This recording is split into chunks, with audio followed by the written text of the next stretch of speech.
Hi. I have this little 40s feather on because I'm remembering in the 40s decade when my mother was a young girl. And, oh, here the picture is there. Her anniversary of her passing was last week, so I thought a little tribute to her. I'd wear a little feather thingy and houndstooth or block patterns, which was popular in the 40s. So I thought that was a nice little tribute to her because as well I'm going to show you a book that one of her paintings is in. So I thought it would be a nice tribute to her, seeing her, the anniversary of her passing was last week. And that's she and her sister on this picture. Okay, today I'm going to talk about, first of all, a novel that came out a couple of years ago that is very, I guess probably of all the books I've written, this one is probably the one I'm most proud of because it took about 20 years to write, to get it to the way I wanted it. And I was very, very particular over who had their hands on it, who was going to want to change things or whatever. And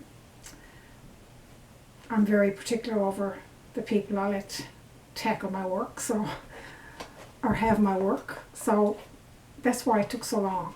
But I'm glad I waited in the end. It's called The Gravel Pit Kids. It's a story of a friendship between two kids 11 to 17 years old. And it's all about stereotypes and prejudice and how the enduring friendship of two boys from a rural area. One of the boys is disadvantaged and not having too good a time in life, and the other boy befriends him, and they become faithful friends. And there's a lot of conflict that they go through and so on. And David, who was the guy that befriends him, was stereotyped and prejudiced because of his friendship with him. So it all ends up in an adventurous episode, and that's pretty well the climax of the story. But anyway, that's what the theme is, and it has done really, really well. It received the, as you can see, it received the Reader's Favorite Award, which is, Reader's Favorite is an affiliate of the American Library Association. So I guess that's really good. It also, not guess, it is really good. It also was an editor's pick in some major sites like Atlantic Books Today, and it also was a pick in Chapter's Best Books of the Year in 2017, and placed next to the major awards like the Governor General's Award on display. So I'm quite pleased and proud of this book. This is the back cover with yours truly here, and the plot line and so on. It's in the libraries, it's all over, and if you want to take a look at it, certainly do so, or purchase it, whatever you want, from different online sites and Chapters and Amazon and all these great people.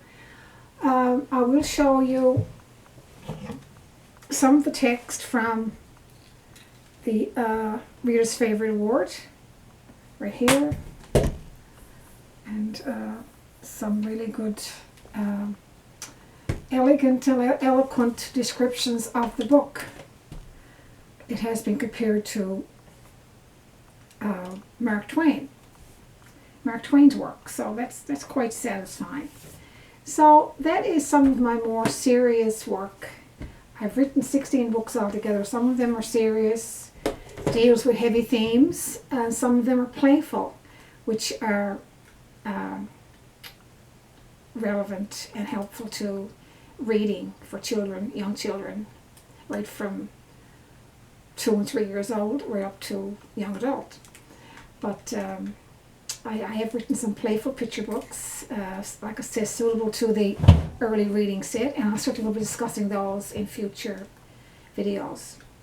This book here came out last year, and it's called Goodbye Wars, and it's about, or centered around, or the genesis of it is folklore, Newfoundland, Labrador, and about the wart problem, when people had warts, and all the cures they came up with to get rid of them. So it's a rhyming story. It's really, you know, it's really silly and not just silly, but it's mysterious and so on, and kind of witchy in the folklore of our own provincial Newfoundland tradition. What I like about this book as well, it has a painting done by my mother when she was 12 and 13 years old. Right here, it's a painting of Harbour, Maine, where she grew up. So this is one of the illustrations in the book. The book was illustrated by myself and an Italian illustrator, Doriano Strologo. He and I collaborated to illustrate this book. And I have to say his work is really phenomenal. Very, very strong, intense, appealing work. So it was fun to do, and it was interesting to do, and it's also doing really well. This was published last year, around the same time as my the last paranormal book, which I discussed in the last video I did. This came out around the same time. Trying to find some of his. This was supposed to be the cover image right here. It's actually the cover image on the print book, but on the, well, it's the cover. What I mean to say, it's the cover image. It's the back cover image. That's what I'm trying to say, right here. But it was supposed to be a full-blown cover image for the print cover. This is one of his illustrations, and this is one of mine right here, which is the pudding bag, the enlargement of the pudding bag discussed in the poem, which the story is in poem form. And this is a photograph I did, and like highlighted digitally for an illustration in this book. I use some of my own photography sometimes for illustrations. And like I said, there's some interesting things I'll be talking about in future videos. So these are two books I thought I would run by you this evening. I guess I could read to you from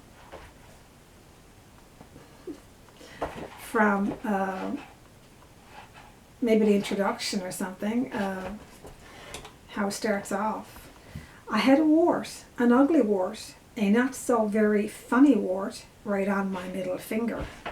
It wasn't tiny, wasn't shiny, like normal warts would be. It was a gross and awful wart, a mean and green and hateful wart, this grimy, slimy, blimey wart that went everywhere with me. It stuck on tight with all its might and looked real scary in the night. And it goes on where he gets really frustrated with this huge, ugly wart because his friends tease him. And the wart gets so big and ugly that he can't even fight them. And he can't even write in school, so he has a hard time. And, it's fun. So it's also conducive to easy reading skills for your kids. It's conducive to, it's applicable to all ages can enjoy this book. So that's it for tonight. I hope you get a chance to read this book about David and Kenny, two 12-year-old kids and their adventures. One of them, Kenny, runs away at some point, and David, has to go through a lot to get to him because of all the problems David himself is facing at home. So I hope you get a chance to look for it and read it. And like I said, it's one of my favorite books thus far. It's one of the books I'm most proud of. Anyway, take care and I'll see you again soon. Bye.